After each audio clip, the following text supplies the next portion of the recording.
بسازن.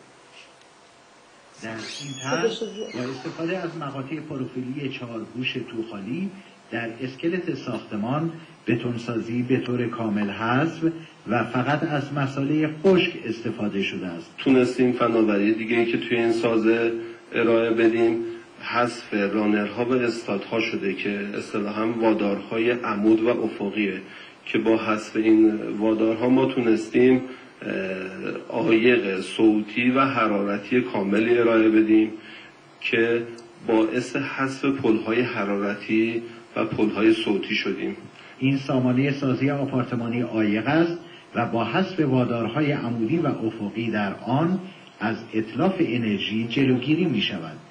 این سازه در برابر زلزله و آتش سوزی مقاوم و وزن آن نسبت به دیگر سازه ها 2/3 سبکتر است. ما موفق شدیم به طور کامل مصالح سنتی رو مثل آجر، مثل شن، گچ حذف بکنیم و به خاطر همین حذف مصالح سنتی موفق شدیم که بازیافت بالایی پس از تخریب ایجاد بکنیم که حدود 80% این بازیافت داره. سامانه سازی آپارتمانی مهدی تلیه گلو به شماره 63606 در اداره کل ثبت شرکت‌ها و مالکیت صنعتی ثبت و در مرکز تحقیقات مسکن وزارت مسکن و شهرسازی